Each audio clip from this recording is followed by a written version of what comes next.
There's a term in ecology called a controlled burn. To save a forest from a catastrophic wildfire, park rangers will intentionally set small, controlled fires.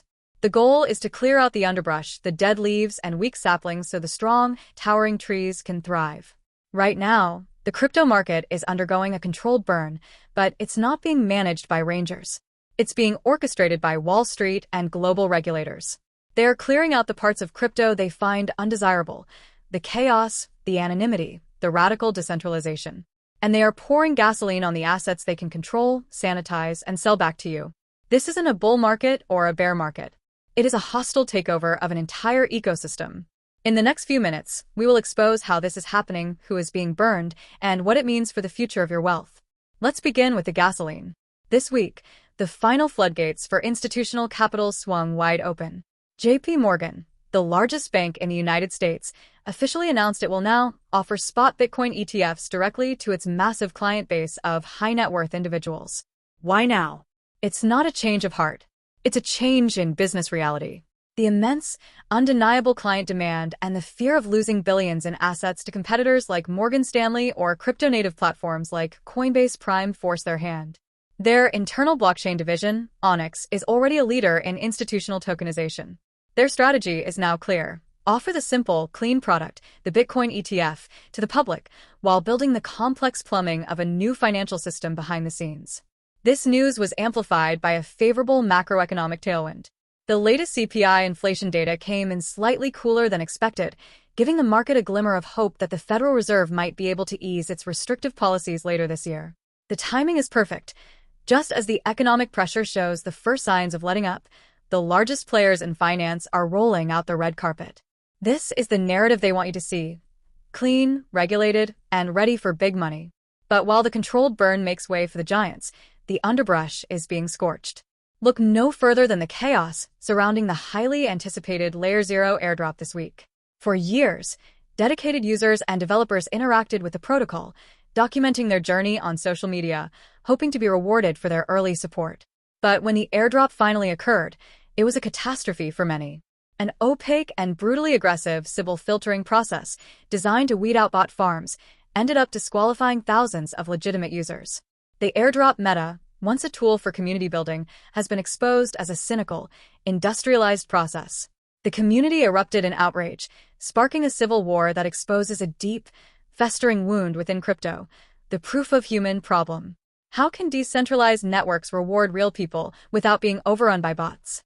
Proposed solutions like WorldCoin, which require biometric iris scans, introduce their own dystopian privacy concerns. This internal conflict shows that as crypto grows, the ideals of open, permissionless participation are clashing with the harsh reality of exploitation, and there are no easy answers.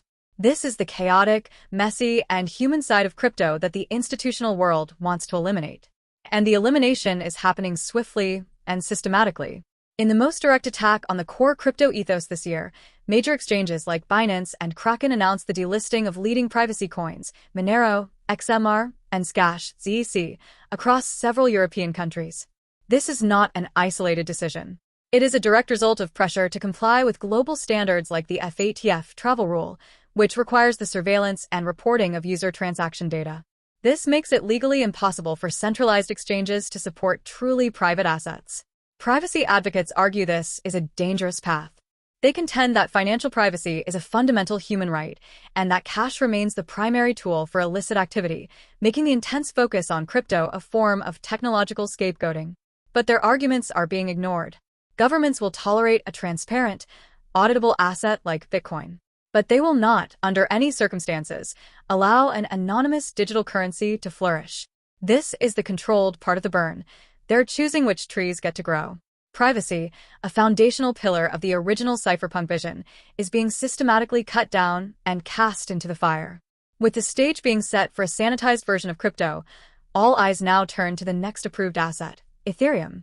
With spot Ethereum ETFs expected to launch in the United States in a matter of weeks, a dormant, almost mythical narrative has been reawakened: the flippening. This is the long-held theory that Ethereum's market capitalization could one day surpass Bitcoin's. The arguments for it are stronger than ever. Bloomberg intelligence analysts predict the Ethereum ETFs could see inflows of $15 billion in their first year, creating a massive supply shock for an asset that is already deflationary and heavily staked. Proponents argue that while Bitcoin is a store of value, Ethereum is a productive, decentralized world computer that generates real fee revenue from a thriving ecosystem of DeFi and Layer 2 networks. However, the critics remain staunch. They argue Bitcoin's brand as digital gold is insurmountable, competing with assets like the $15 trillion gold market. Ethereum, they counter, doesn't compete with gold. It competes with other smart contract platforms like Solana, making its path to a multi-trillion-dollar valuation far more challenging. They believe institutions will always see Bitcoin as the primary reserve asset and Ethereum as a secondary, riskier tech investment. The upcoming ETF launch will be the ultimate test of this theory. So this is the state of the forest. The market is being intentionally and forcefully split in two. On one side, a sanitized, regulated, and institutionally approved version of crypto, led by Bitcoin and soon, Ethereum. On the other side, the permissionless, chaotic, and private digital frontier, which is being starved of liquidity and regulatory access. The question you must ask yourself is not whether the price will go up or down tomorrow. The question is, in this great sorting, which side are you on? The controlled, walled garden being built by Wall Street, or the wild, untamed forest of the decentralized world? The path you choose will determine everything. If this analysis gave you a new perspective on the market, please help support our work. Like this video, comment below with your thoughts on the controlled burn theory and share it with someone who needs to see the bigger picture. Be sure to subscribe and hit the notification bell. Your engagement is what allows us to keep digging for the truth. Thank you for watching.